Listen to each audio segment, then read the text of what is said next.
Bonjour à tous, nous avons aujourd'hui le grand plaisir et le grand honneur de recevoir le grand rabbin de France, Chaim Corsia, pour réfléchir ensemble à un sujet d'actualité puisqu'il s'agit de la fête de Pessah. Bonjour monsieur le grand rabbin. Bonjour.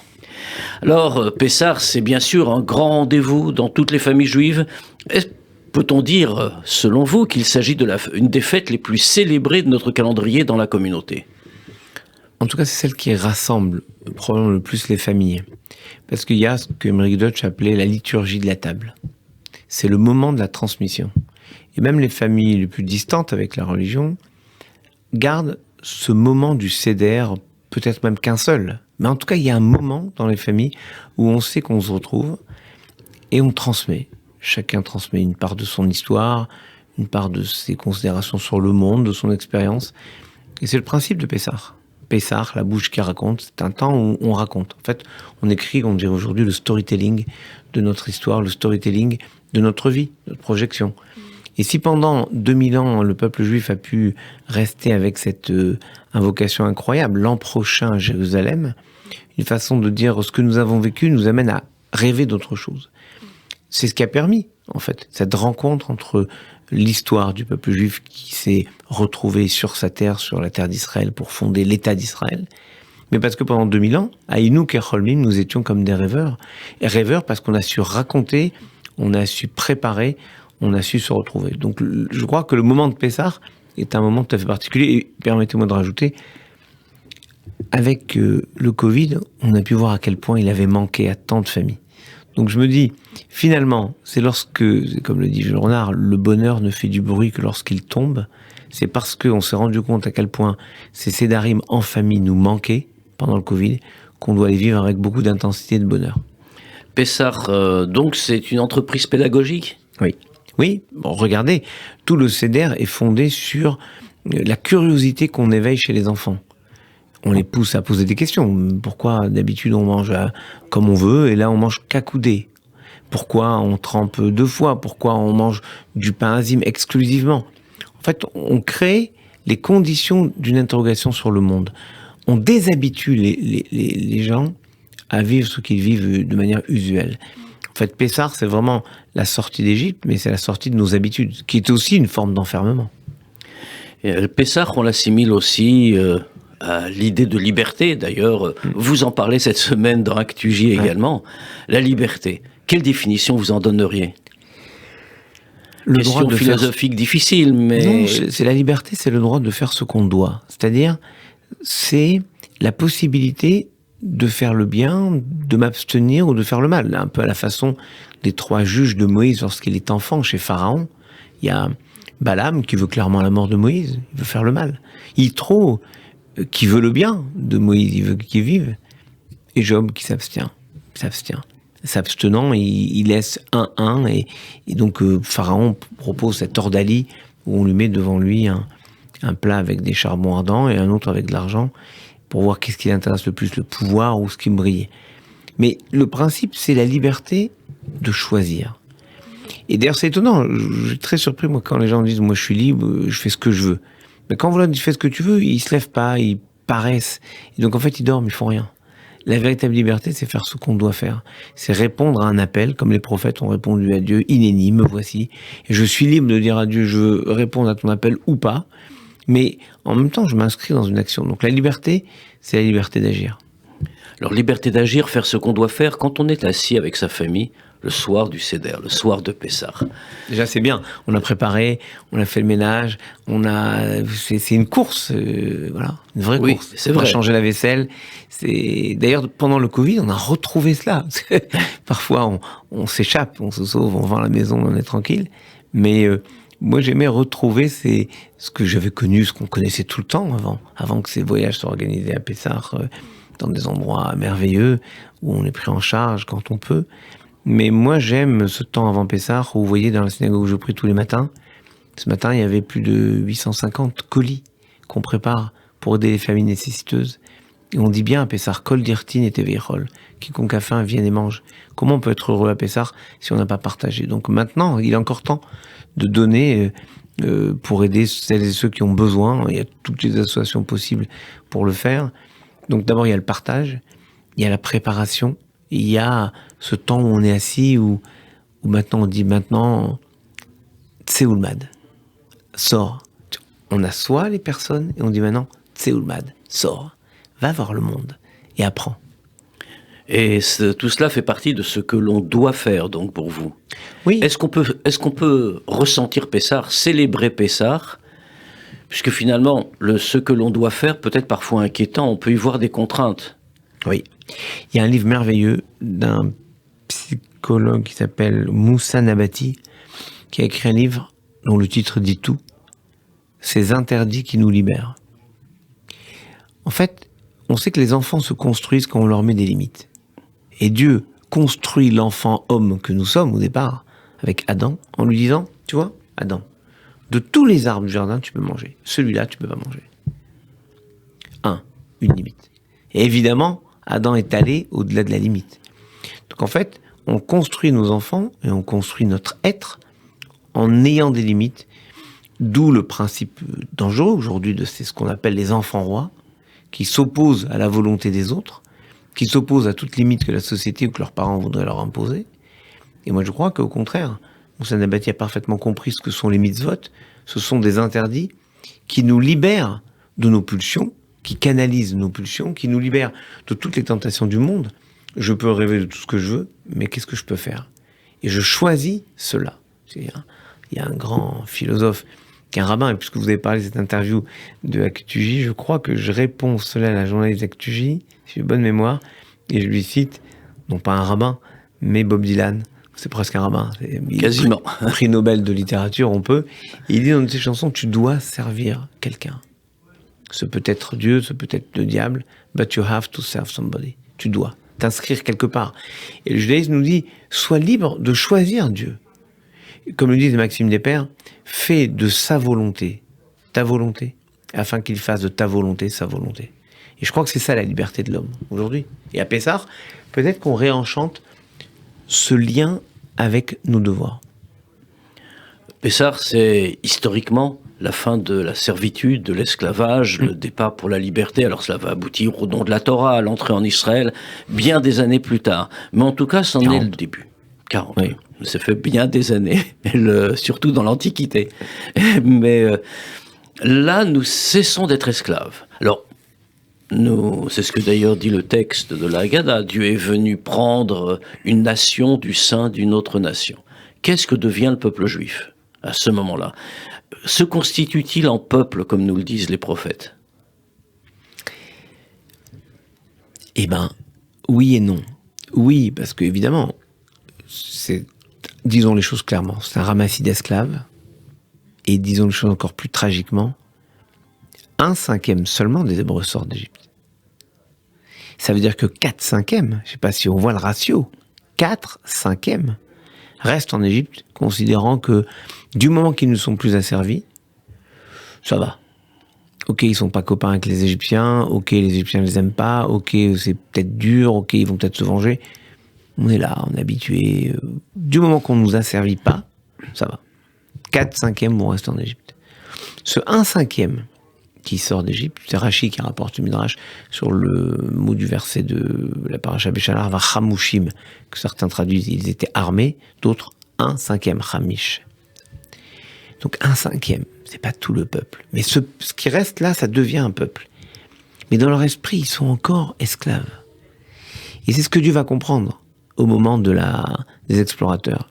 Au moment des explorateurs, il leur laisse leur chance de se dire oui, ils sont grands, ils sont forts, mais enfin on a Dieu avec nous. C'est comme quand on a Mbappé au football, à la fin on gagne. Oui, c'est pas enfin, normalement. Ils ont Dieu avec eux. Qu'est-ce qu'ils veulent?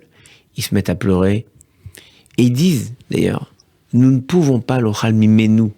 Même Dieu pourra rien contre ces géants. Et Dieu comprend que dans leur esprit, ils sont encore des esclaves, avec la matrice des esclaves en tête. Ils ne peuvent pas devenir un peuple libre en étant esclaves dans leur tête. Et donc ils vont errer dans le désert pendant 40 ans. Toute cette génération va disparaître, mais ils vont enfanter un peuple libre.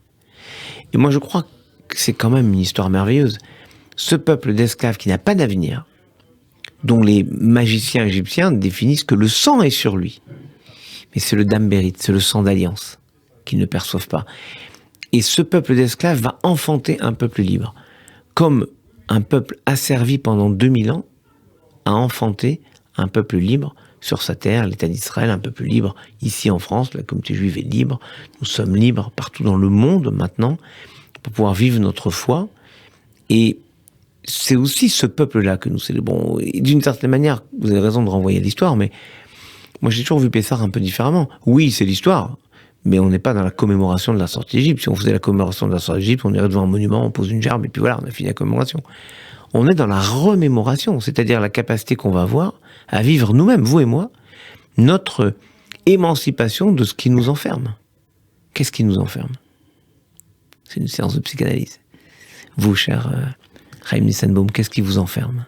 Bien, je crois que comme toute créature humaine, mes propres limites, celles que je me suis créées. Voilà. Le fait que vous disiez, là je pourrais pas le faire, donc j'essaye pas, ce voyage est trop beau pour moi, je pourrais pas le faire. Moi quand j'étais petit, je rêvais d'aller au Brésil, je rêvais d'aller dans des endroits incroyables. Maintenant je me dis que je vais aller au Brésil, j'ai pas besoin, j'aime bien aller dans des endroits que je connais bien. Être capable de sortir de ce qui nous enferme, y compris évidemment et surtout ce qu'on construit nous-mêmes. J'aime bien votre expression, nos limites qu'on s'impose nous-mêmes. Donc en fait être capable de se voir comme libre de toute entrave qu'on s'impose soi-même, avec une seule limite, celle que Dieu nous impose. Et moi je me dis, donc dans cet acte de remémoration de la sortie d'Égypte, c'est bien ce qu'on dit le soir de Pessah, Chayav Adam lirot et atzmo kehilu hu yatsa mitzrayim. Chacun doit se voir comme si lui-même sortait maintenant d'Égypte. C'est pas uniquement comme s'il était sorti d'Égypte, comme s'il sortait d'Égypte. Nous avons rencontré avec Maître Eli Korshel, nous étions à la convention du consistoire en Israël. Des moments incroyables, vraiment. Et notamment un moment bouleversant à Yad Vashem, où nous avons été reçus par le grand rabbin Meir Lo, qui était l'ancien grand rabbin d'Israël, qui est président de Yad Vashem, lui qui était à l'âge de 8 ans, libéré le 11 avril 1945 à Buchenwald. Et il nous a expliqué quelque chose d'incroyable. Il a dit que Ed Koch, qui était le maire de New York, le maire historique de New York, lui avait dit un jour, tous les juifs sont des rescapés de la Shoah. Tous les juifs, vous entendez cette phrase? Tous les juifs sont des rescapés de la Shoah. Je veux dire, mais, et vous et moi, on n'était même pas nés. Oui, mais le projet d'Hitler, c'était d'empêcher que nous naissions tous les deux. Le projet d'Hitler, c'était d'aller chercher le moindre juif partout dans le monde. Donc nous sommes, le simple fait que nous existions, c'est que nous sommes des rescapés de la Shoah. Mais lui, en plus, la différence, c'est qu'il était un survivant de la Shoah. Et donc, moi je pense que nous sommes donc de la même façon, tous sortis d'Égypte. Parce que, on continue le texte de l'Agada, Ilou, si Dieu ne nous avait pas sortis, nous serions encore en Égypte esclaves. Aujourd'hui, ça nous paraît inconcevable. Et pourquoi? Pourquoi inconcevable? Parce qu'en fait, qu'est-ce qui change entre un jour et le lendemain? Rien. Et un jour et le lendemain, rien. Et le lendemain, rien. Et en fait, on aurait continué 3300 ans comme ça, en étant dans une situation d'asservissement qui ne nous aurait pas paru incroyable puisqu'elle était la même que la situation de la veille. Donc il a fallu qu'il y ait Dieu qui nous dise, mais je ne veux pas que vous soyez enfermés dans ce manque de liberté, je vous offre la liberté. Et aujourd'hui, il faut qu'on se réapproprie ce cadeau de Dieu qui est la liberté. Alors qu'est-ce qui tient lieu d'Égypte aujourd'hui pour un juif qui vit à Paris au XXIe siècle? Ou d'ailleurs pour un être humain de manière générale, parce que la liberté n'est pas une question juive uniquement. Non, ce que vous disiez tout à l'heure, pour moi, est lumineux. Hein. D'abord, une forme de routine qui nous enferme dans un quotidien qu'on pense indétrônable par un autre quotidien. Rien n'est pire que la routine. C'est Peggy qui disait il y a pire que les âmes perverses, il y a les âmes habituées. On s'habitue aux choses. Puis si on s'y habitue, pourquoi on changerait? Moi, je vois des gens qui découvrent le Shabbat. Découvrent le Shabbat. Vous vous rendez compte? Ils n'ont jamais fait de Shabbat. Ils n'ont jamais pris ce temps sur le temps où leur téléphone ne les commande plus, où leur ordinateur ne leur impose plus un tempo. Et ils ont découvert ça, ils ont trouvé magnifique. J'ai une bonne nouvelle, ça existe depuis 3300 ans. Et ils auraient pu le faire avant. Mais au moment où ils le découvrent, il faut oser dire, je vais essayer de le faire. Respecter quelque chose du Shabbat. Peut-être pas tout au début, mais essayer de respecter un peu. Pas prendre le téléphone. Puis après, on se passe de la voiture. Puis après, si déjà je prends pas le téléphone, je prends pas la voiture, autant aller à la synagogue. Et puis c'est sympa la synagogue, je rencontre des copains sympas et on prie ensemble. Il y a sur 2 ou 3 heures d'office, il y a bien au moins 5 minutes. Oui, je suis pas gourmand. 5 minutes d'extase, de prière, à un moment on dit quelque chose à Dieu et peut-être à soi. Donc vous voyez, cette progression, c'est accepter que les choses se fassent pas immédiatement. C'est accepter de transformer l'évidence de notre vie pour atteindre ce que nous pourrions devenir si on savait oser. Alors, le grand texte qui préside au Seder notamment, mais c'est ce qui ouvre à la fête de Pessah, en dehors de toute, bien sûr, de la consommation de la matzah pendant la semaine, etc., etc. Mais le grand texte, c'est le Seder. Alors je voudrais vous interroger, si vous le permettez, sur la toute première partie, les 4 questions, les fameuses 4 questions, avec ces 4 fils typiques, symboliques. Où sont-ils aujourd'hui? Alors, le sage, on le sait peut-être. Même pas. Le sage, il est partout. Le naïf? Il est partout. Celui qui ne s'est pas posé de questions? Il est partout. Et même le méchant. Alors voilà, j'allais vous poser la question du méchant. Je pourrais vous donner peut-être 150, 200, je sais pas, interprétations sur ça. Je vous en livrer 2. La première, qui me vient, j'aime le citer parce qu'il a écrit un livre merveilleux, Le Grand Malo, a écrit un livre incroyable sur une Haggadah commentée par lui. Merveilleux. Il explique 4 enfants. Ce peut être 4 enfants des mêmes parents, assis à la table des parents. Mais ce peut être aussi 4 générations. Ce qui fait 5 avec les parents. Donc on aurait les parents formidables, extraordinaires, leur enfant et le chacham. Le chacham, il sait tout, mais il pose des questions un peu dérangeantes. Que c'est ces règles, pourquoi on fait ça? Il a raison de poser, mais ça veut dire qu'il n'a plus l'évidence de la réponse à l'esprit. Il y a déjà une perte par rapport aux parents. Et puis, son enfant, c'est le méchant. Le méchant, il sait tout, attention, le méchant, il connaît tout. Mais il refuse de pratiquer parce qu'il ne voit pas l'enjeu dans des coutumes un peu vieillottes, dépassées. Qu'est-ce que c'est? Ma'edot varokum, qu'est-ce que c'est toutes ces règles que vous faites pour vous? Et on lui répond d'ailleurs, pour vous et pas pour lui. Donc il s'exclut lui-même du groupe. J'ai une mauvaise nouvelle, s'il avait été en Égypte, il aurait été dans les 4/5e qui seraient restés en Égypte. Loyanig Al, il n'aurait pas été délivré, puisqu'il n'espère pas la délivrance. Mais lui-même, il a un enfant qui est un gentil. Il a de la distance par rapport à la chose religieuse. Il est tam, c'est impur, il fait ce qu'on lui dit. On l'invite à la table de Pessah, il fait le Pessah. On l'invite Shabbat, il fait Shabbat. On l'invite à monter à la Torah, il monte à la Torah, il n'y a pas de problème. Mais il ne sait pas trop pourquoi, il ne sait pas trop pour qui, il ne sait pas comment vivre ce judaïsme. Il sait que c'est là, mais il n'en sait pas plus. Mais c'est déjà beaucoup. Et puis, il y a son enfant potentiel, qui est celui qui ne s'est même plus posé de questions. On pourrait rajouter d'ailleurs un autre enfant, celui qui n'est même plus là dans la communauté. Mais moi j'aime l'idée qu'on dit toujours qu'il y a une place pour quiconque a faim, quiconque a une attente. Et on ouvre la porte. Traditionnellement, on ouvre la porte de la maison pour dire « entrez ». Vous n'ayez même pas l'effort d'ouvrir la porte pour entrer. Parce que vous avez toujours une place pour vous. Le siège du prophète Élie qu'on a l'habitude, le verre du prophète Élie ou le siège qu'on a l'habitude de garder dans nos maisons, c'est aussi un appel à ces personnes loin de la communauté pour retrouver leur place à la table communautaire, à la table de la famille, dans ce que j'ai appelé tout à l'heure, en citant Emmerich Deutsch, la liturgie de la table. Parce que on ne peut pas exclure quelqu'un sous prétexte qu'il ne connaît pas, qu'il ne pratique pas, même qu'il ne respecte pas. Vous voyez, même le méchant, on lui répond. On rentre en dialogue avec lui. Tant qu'il y a du dialogue, il y a de l'espérance. Et l'autre interprétation que j'aime beaucoup, donc ça c'est celle du Grand Malo, mais il y a l'idée que finalement c'est un temps où on rassemble tout le monde, comme le loulav rassemble des espèces différentes, et sans le saule pleureur qui n'apporte rien, ni odeur, ni fruit, rien, le loulav n'est pas cachère. Si on n'a pas celui qui ne s'est pas posé de questions, et même si on n'a pas le méchant à la table, ça marche pas. Une société où on a éliminé ceux qui ne nous conviennent pas, c'est une société dangereuse. Voilà ce qu'est la table de Pessah.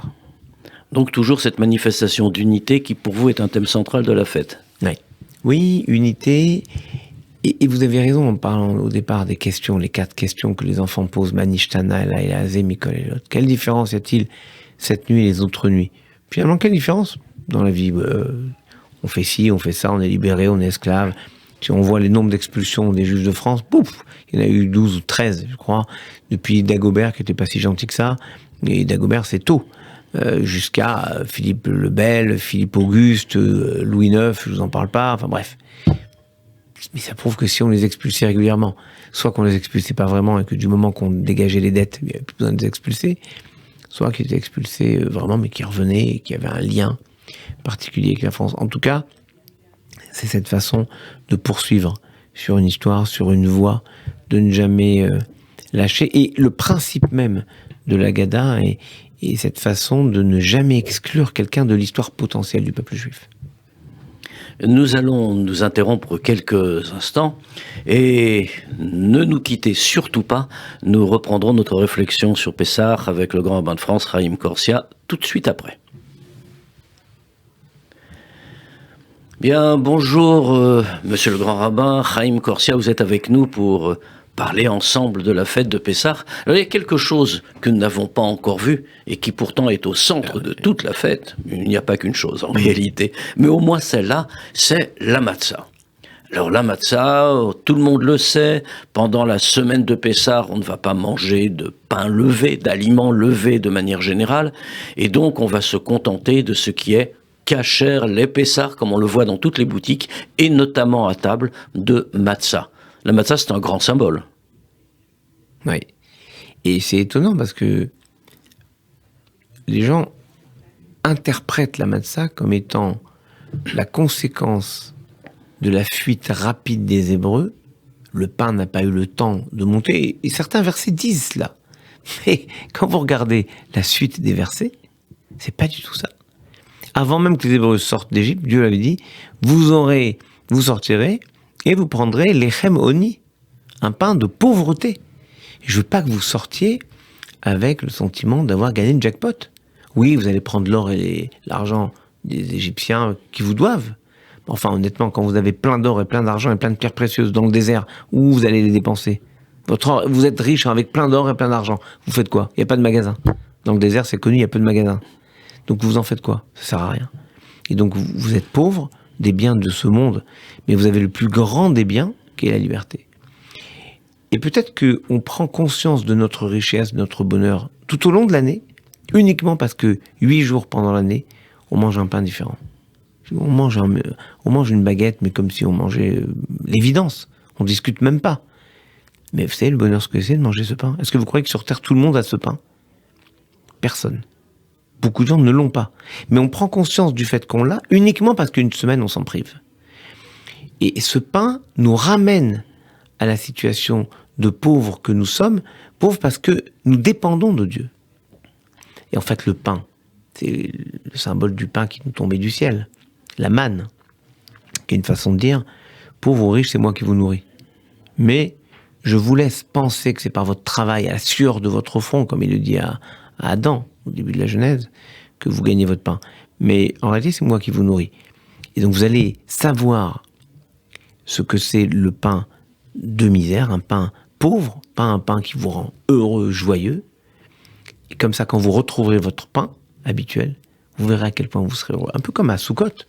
On sort de nos maisons pour aller dans une maison fragile qui protège peu des intempéries, du vent, du froid, parfois de la pluie. Quand il y a la pluie, on n'a plus l'obligation d'être sous la soukha. Enfin, on a tous fait des kidouches et des repas sans pluie, mais avec un peu ça dégouline. Bref, c'est pas le confort absolu. Mais quand on rentre après à la maison, là, on prend conscience qu'on est peut-être pas si mal loti qu'on veut bien le croire habituellement.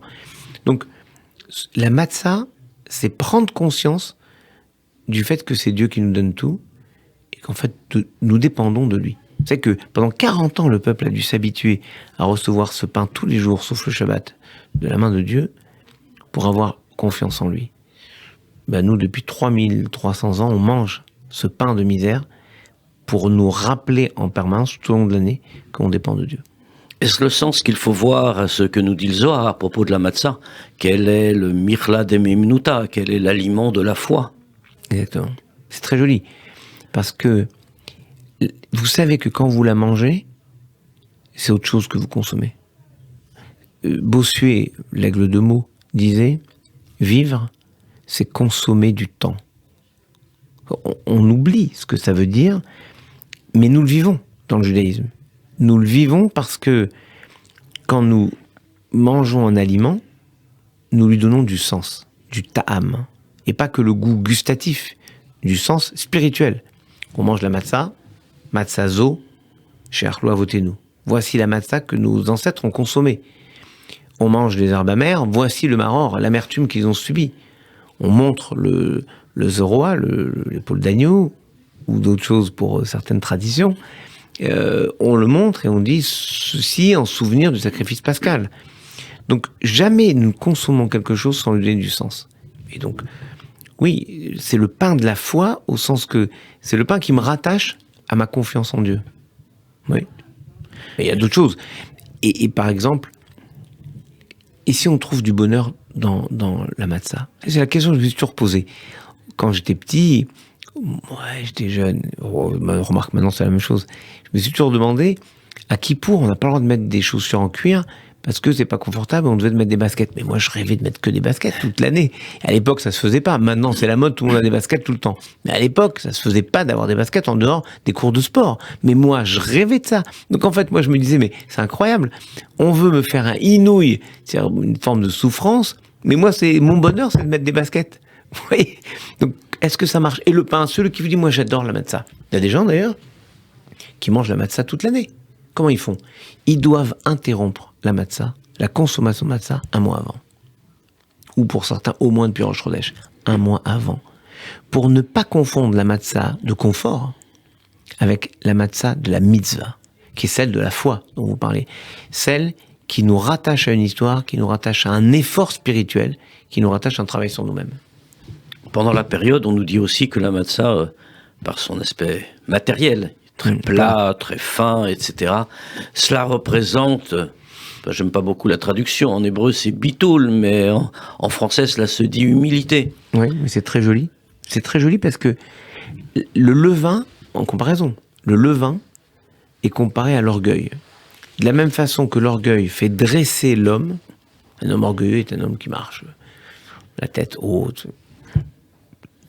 Le levain, on l'expurge de notre consommation pendant Pessah, et donc on mange tous sans levain, sans orgueil, avec humilité, avec, oui, plat au sens de sans rechercher la hauteur des choses.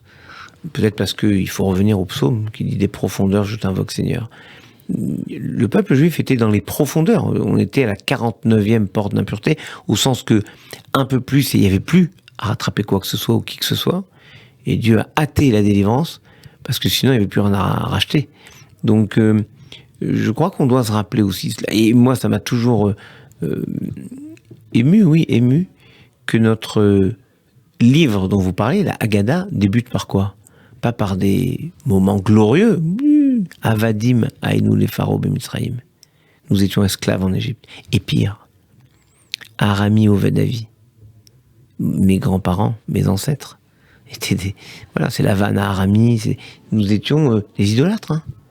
Et donc, pour raconter une histoire glorieuse, il faut savoir d'où on vient. On ne peut pas cacher la racine. Vous parlez du peuple juif, mais le peuple juif s'est fondé dans la douleur de l'esclavage, dans sa capacité à en sortir, puis dans l'isolement du désert, puis sa capacité à entrer en Terre Sainte. Donc c'est une histoire de haut et de bas, et il y a un grand président de la République qui disait toujours, et ça marche bien avec la matzah qui était basse, ou le pain qui est gonflé, qui est haut, ce président disait, il y a des hauts et des bas dans la vie, il faut mépriser les hauts et repriser les bas.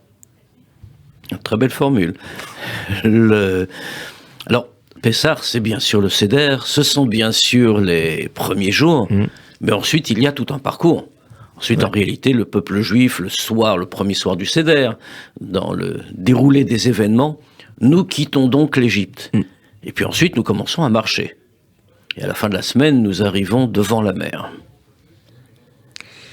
Le 7e jour, on arrive à la mer avec l'impossibilité de continuer. Et c'est ce qui est fort dans cette génération. Voilà pourquoi les commentaires disent ce qu'une simple servante a vu au moment du passage de la mer Rouge, aucun des grands maîtres ne pourra l'entreapercevoir. Parce qu'ils ont vu comment Dieu entrait dans le monde, transformer le monde pour que sa volonté s'accomplisse. Mais au début, ils ont du mal à y croire. La mer va s'ouvrir. Je vous dis ça maintenant, vous allez avoir du mal à me croire. En revanche, quand ils voient Hour qui lui entre dans l'eau, quand la mère voit le cercueil de Joseph et la confiance des hommes en Dieu, elle est obligée de suivre l'ordre de Dieu, de s'ouvrir.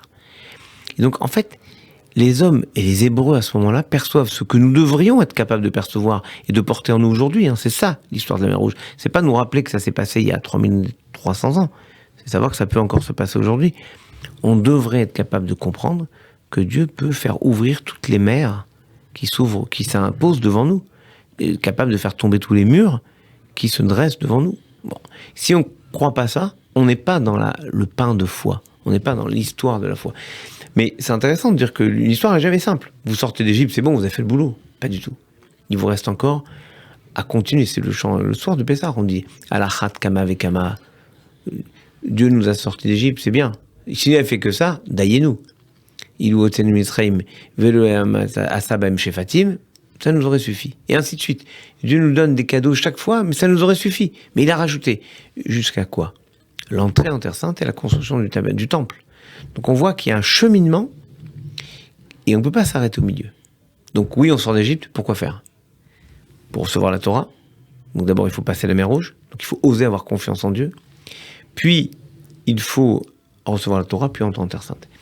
Je cite souvent une phrase que Jean-Pierre Elkabbach a eue à son micro d'Europe 1 en interviewant, je crois, l'une des dernières fois, sa dernière visite en France, le président Shimon Peres, qui était président de l'État d'Israël à ce moment-là.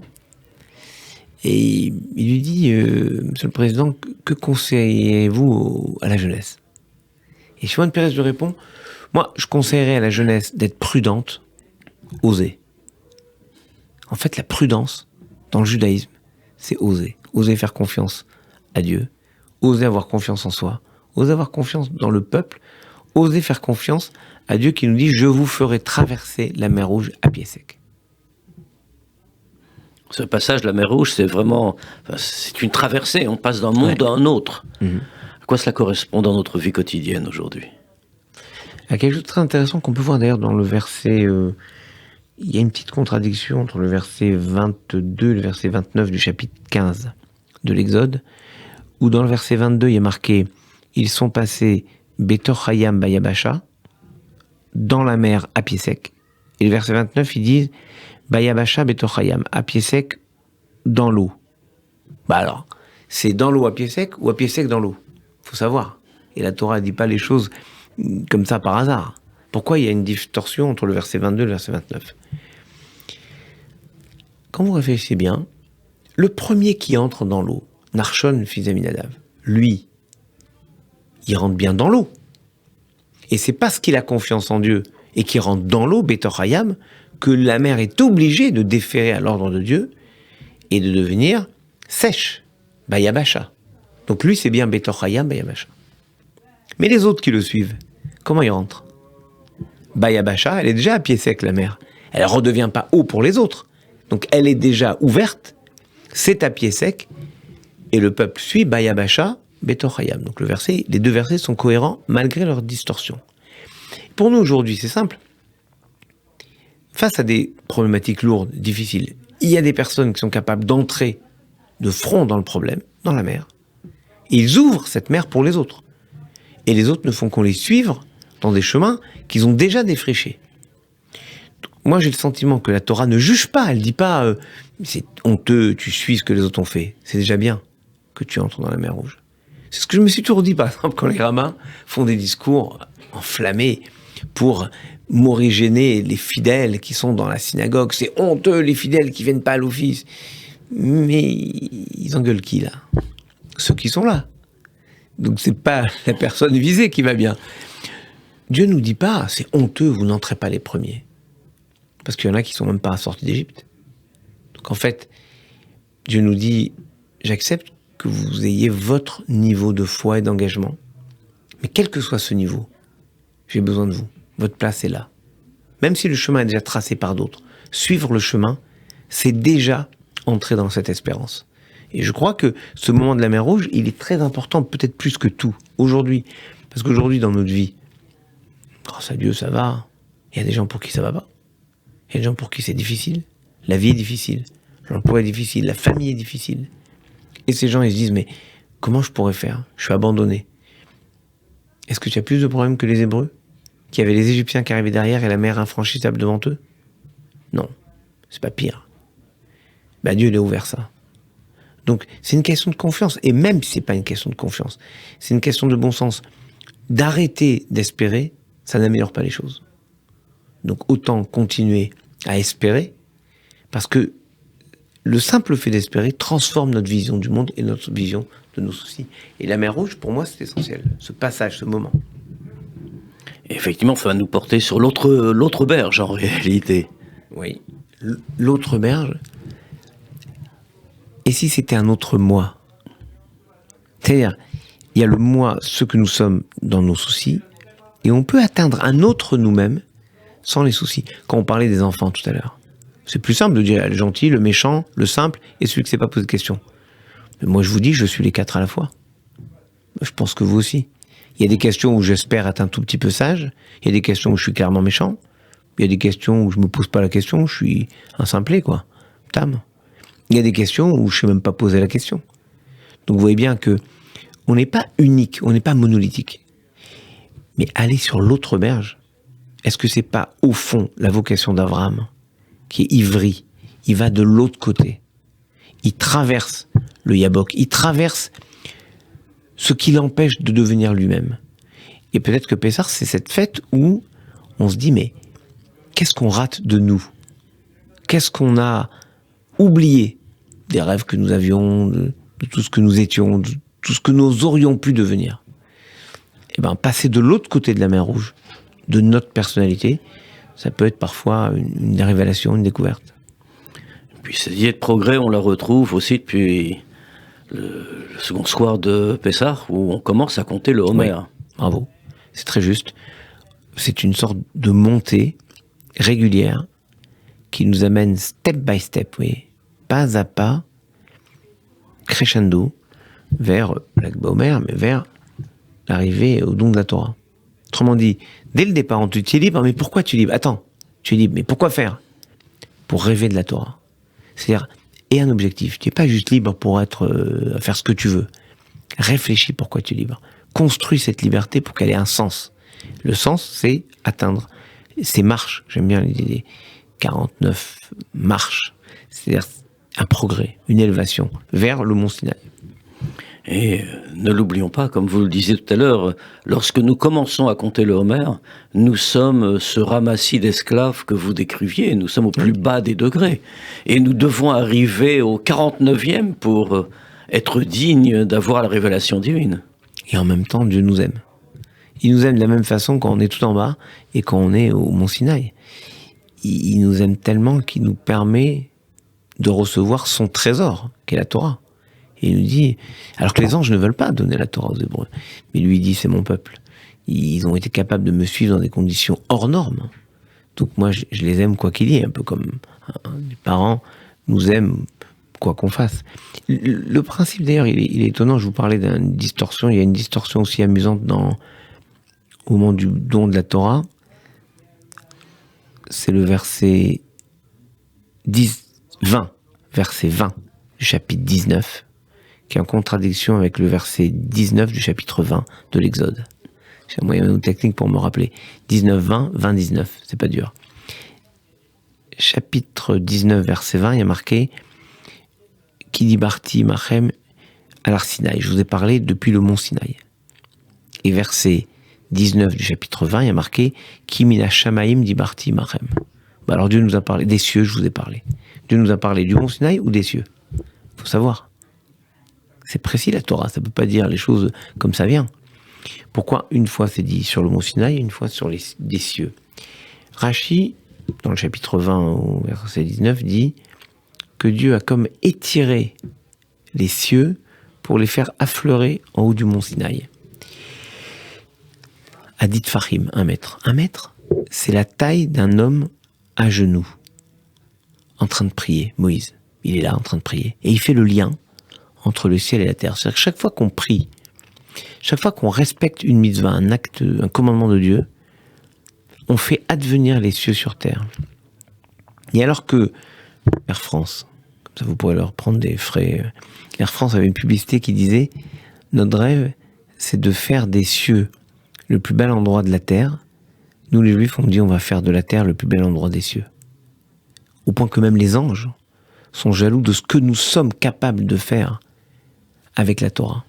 Quand Dieu leur dit, Moïse leur dit sur l'injonction de Dieu, mais vous n'avez pas de parents, donc vous n'avez pas honore ton père et ta mère, vous n'êtes pas jaloux, donc vous n'êtes pas limité par tu n'auras pas de jalousie. Les hommes, en ayant acquis cette liberté à Pessah, peuvent, oui, faire advenir les cieux sur terre.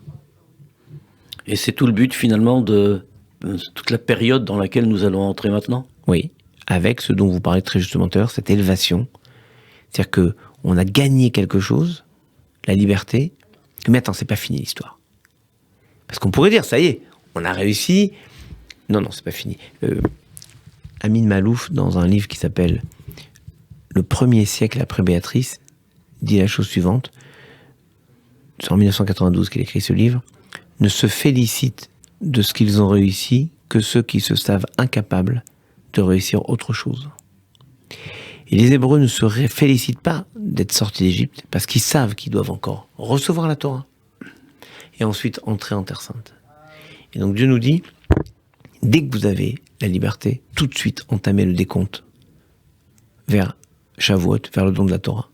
Et tout de suite, préparons-nous. Et regardez dans notre calendrier, chaque fois qu'on fait quelque chose, une fête, un moment fort, Kippour. Qu'est-ce qu'on fait le soir de Kippour ? Le soir de Kippour, on a fini, on a obtenu notre pardon, on est heureux, on peut manger tout de suite. Attends. Construis la souka. Commence à préparer la suite. Parce que quoi ? Tu vas te féliciter d'avoir fait Kippour. Mais tu as fait Kippour pourquoi ? Pour dire que tu as confiance en Dieu. C'est quoi la confiance ? La souka. Parce que souka, Gematria, la valeur numérique, c'est 91, comme Amen, la Emouna, la foi. Alors construis la souka tout de suite. Ne considère pas que tu as réussi quelque chose, tu es sorti d'Égypte, c'est formidable, tu as passé Kippour, c'est formidable. Non, calmons-nous. Tu as fait quelque chose, c'est bien, mais ça ouvre un autre devenir. D'où l'idée de la mer Rouge. Ça ouvre un possible, un devenir. Et ben moi, je souhaite que le devenir de la communauté juive française soit un devenir lumineux, de bonheur et de partage et de sérénité. C'est quasiment un mot de conclusion. Quel message J'ai calculé le temps. Et quel est le message pour la communauté avec lequel nous allons conclure ?